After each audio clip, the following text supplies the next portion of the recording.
My favorite free agency move is PJ Tucker to the Miami Heat. All right, so we're gonna go Miami Heat first, then. Okay. All right. All right. Yes, because they have had a really damn good off season, and I'm working on a video to talk more about the Heat, basically of their off season. It's really good. Get Kyle Lowry, sign Duncan Robinson to 90 million 4 year, 4 or 5 years, 4 or 5 years. You see, there's loopiness coming in. But you sign him to a max contract. You get him back. You need that shooter to pair next to Kyle, Jimmy. And then you bring in PJ Tucker, who I believe is just the.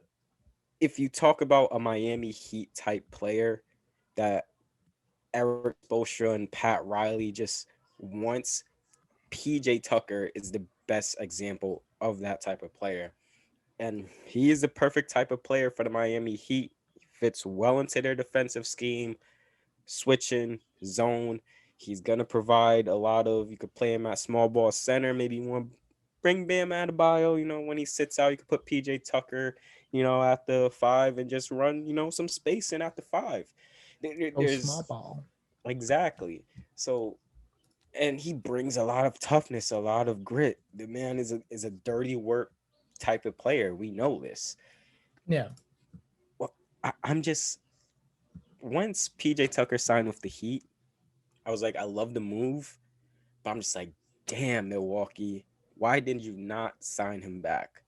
Like, if you want to talk about a free agency L for the Bucks, even though they're champions, gotta respect that always.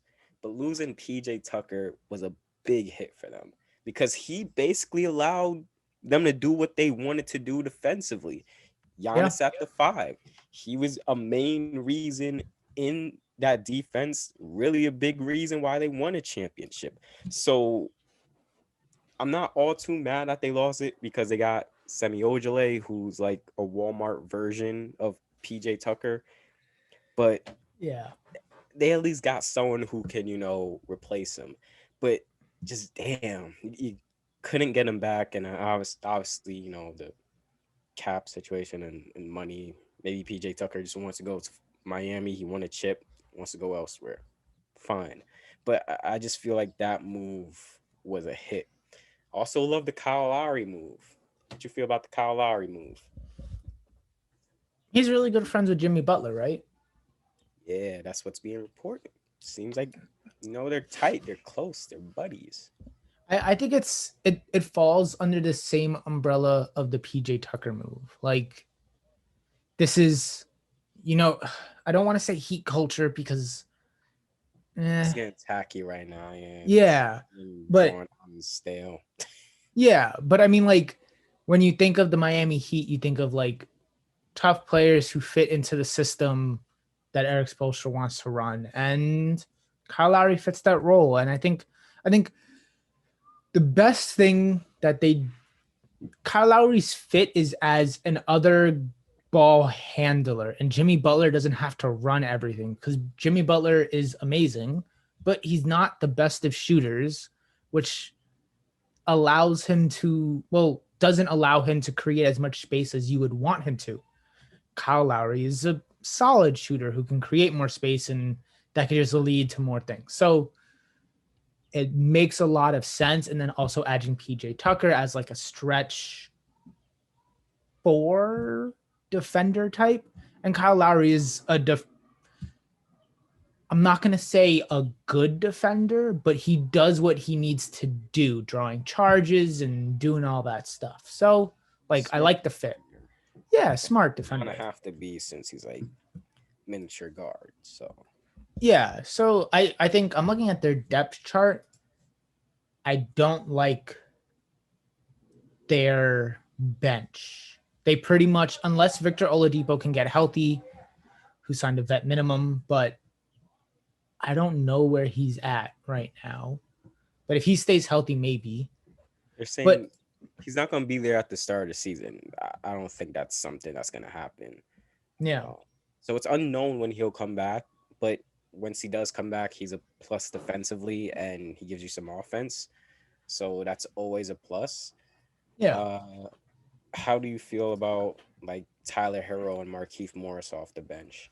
That's what I was saying, is that like in my mind with Victor Oladipo, they're eight, not 8.5 players deep, because like Markieff Morris is solid, but like Dwayne Dedman would be that big off the bench that I like. So they would go like their starting five is Lowry, Robinson, Butler, Tucker, and Adebayo. You know what? Something else I like is that they surrounded Adebayo and Jimmy with shooters, kind of like catching, Yeah.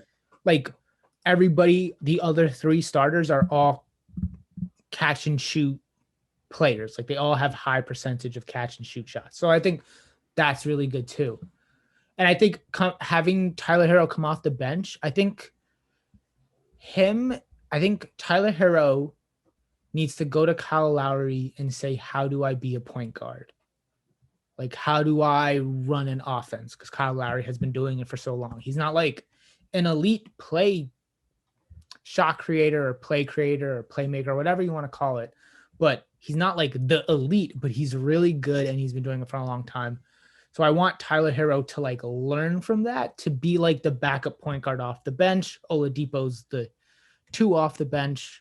Morris is the wing big and Dedman is the big. And then that's like 9 deep. And when you get to the playoffs, they'll probably make more moves. But if you're 9 deep, you have a shot. And so I think that's where I'm at. Like I like the roster configuration. I want Tyler Hero. You need Tyler Hero to take a step and it like changes the whole thing. If he can be bubble Hero, this team could be a top 4 team in the East. If it's not bubble Hero, they're looking at like 5 and 6.